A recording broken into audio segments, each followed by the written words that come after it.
आप अब चुप रहिए, बैठ जाइए, बैठो, चुप करके बैठो। अरे आज यहाँ बैठे हुए हो, हवाई जहाजों में चलते हो और उनमें चलते हो, किसने दिए, किसने बनाए? आज स्कूल, कॉलेज, यूनिवर्सिटी किसने बनाए? IIT किसने बनाई? MMT किसने बनाई? जिसमें आज आप दिखाई दे रहे हो। क्या किया है 6 साल में? केवल भारत को तोड़ने की कोशिश की है, भारत को बांटने की कोशिश की है और कुछ नहीं किया है। मोहम्मद गौरी को किसने सुनाया था? किसने कहा था दिल्ली में आग बंद करने के लिए? कौन जयचंद था? महाराणा प्रताप जब हल्दी की घाटी में लड़ रहे थे, किस राजा ने उसकी मदद की अकबर के खिलाफ से? सुनो, एक भील जाति के लोगों ने महाराणा प्रताप का साथ दिया था, कहाँ थे तब? आज बात करते हैं, देश को आजाद कराने के लिए अहिंसा का पाठ पढ़ाया। आप क्या जाने अहिंसा, जो लाठी लेके तो ट्रेनिंग देते हैं। कोई भी आपके प्रधानमंत्री के खिलाफ, आपके गृह मंत्री के खिलाफ, उनकी नीतियों के खिलाफ बोले, वो देशद्रोही हो गया है। 6 साल के बच्चों को भी नहीं हाथ तो छोड़ रहे, आप क्या करेंगे? श्रीमती विप्लव ठाकुर जी। माननीय उपाध्यक्ष जी, धन्यवाद। मैं ये राष्ट्रपति के अभिभाषण पर धन्यवाद प्रस्ताव के लिए खड़ी हुई हूँ, पर मुझे समझ नहीं आ रहा कि मैं धन्यवाद किस बात का करूं, कहां से शुरू करूं। मुझे लगता है, आप अब चुप रहिए, मुझे लगता है, बैठकर इंटरवेन न करें आप। मुझे लगता है कि एक कुशल गृहिणी अपना ट्रंक उसको पेंट करके अपनी पुरानी चीजें उसमें डाल देती है, यही इस अभिभाषण में है। कुछ नया नहीं है, वही उज्ज्वला है, वही दीनदयाल है और वही पे जो है मिशन की बातें हो रही हैं। बेरोजगारी की कोई बात नहीं है, महंगाई की कोई बात नहीं है, क्योंकि इनको उसकी चिंता ही नहीं है। ये नौजवानों के लिए कुछ करना ही नहीं चाहते। आज विद्यार्थी जो पूरे देश में झंडा लेके खड़े हैं, उनको अपने भविष्य का फिक्र है कि हम डिग्री तो ले लेंगे पर नौकरियां कहां से लाएंगे, क्योंकि इस अभिभाषण में उसका कोई जिक्र ही नहीं है।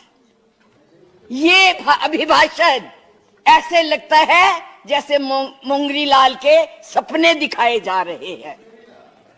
मुंगरी लाल के 2014 में भी दिखाए थे, अभी भी दिखाए रहे हैं। अभी राणा जी बोल के गए, राणे कि जी कांग्रेस भी मैनिफेस्टो देती थी, हमने करके दिखाया है। आज अगर आप गरीबी की रेखा से नीचे देखें तो लोगों का हुआ है।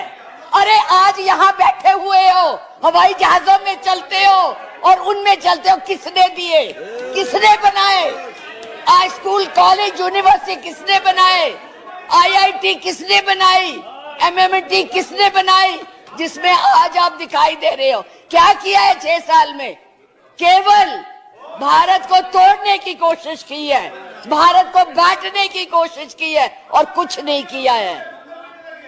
मास वही करो। आज आप लोग इस देश को इस तरह से बांटना चाहते हैं।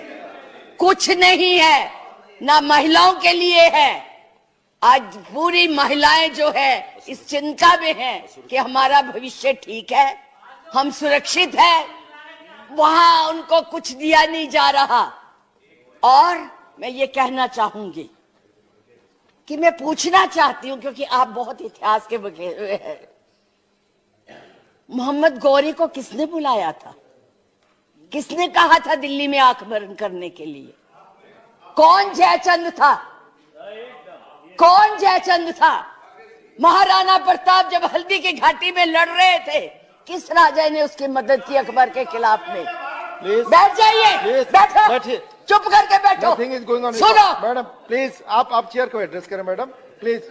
इस तरह की भाषा एक भील जाति के लोगों ने, एक भील जाति के लोगों ने महाराणा प्रताप का साथ दिया था, कहां थे तब? आज बात करते हैं, देश को आजाद कराने के लिए अहिंसा का पाठ पढ़ाया। आप क्या जाने अहिंसा, जो लाठी लेके तो ट्रेनिंग देते हैं। आज लाठी की जगह बंदूक और रिवॉल्वर आ गए हैं। और हमने सिखाया आपको हिंसा, आपने सिखाया है जनता को हिंसा, आप नफरत। मुद्दे पर बोले, इधर बोले, और मैडम, चेयर को एड्रेस करें प्लीज। आप चेयर को एड्रेस करें। और आज तो मैं उपाध्यक्ष जी देशद्रोही की भी परिभाषा पूछना चाहती। क्या है देशद्रोही की परिभाषा? किसको देशद्रोही कहते हैं?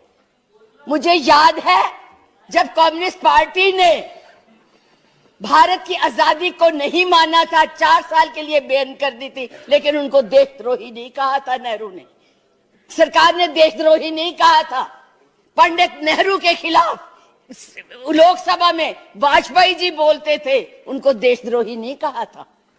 आज कोई भी आपके प्रधानमंत्री के खिलाफ, आपके गृह मंत्री के खिलाफ, उनकी नीतियों के खिलाफ बोले, वो देशद्रोही हो गया है। उनको जेल में डाल दो, उनको पकड़ लो। 6 साल के बच्चों को भी नहीं आप तो छोड़ रहे।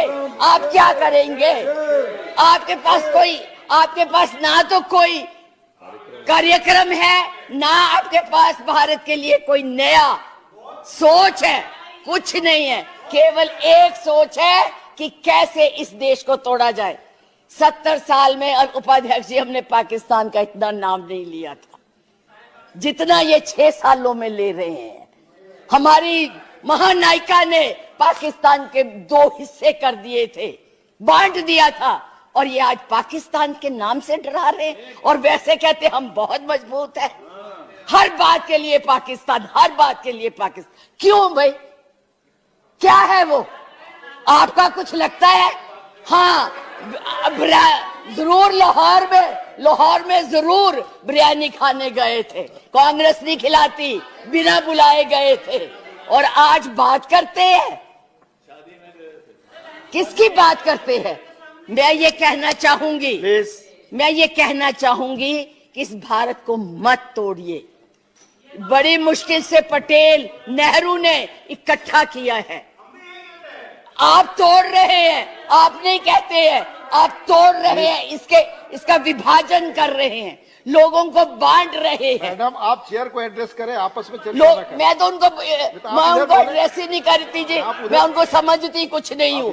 वो है ही कुछ नहीं, जिनको बोलने की समझ नहीं है, उनसे क्या बात करनी है। मैं तो ये कह रही हूँ कि इस देश को मत बांटिए, इस देश के टुकड़े मत कीजिए, नफरत मत फैलाइए। बहन जी चुप रहिए, अपनी बारी में बोल लेना जो बोलना होगा, अब चुप करके बैठी रहिए प्लीज। अब देश के टुकड़े मत कीजिए। आज जो हम इस स्थिति, आपका इसी सीए ने, आज जो आपका एक ही देश था, पाकिस्तान आपसे नाराज, चाइना आपको कुछ नहीं समझता, नेपाल भी आपसे खफा हो गया है, और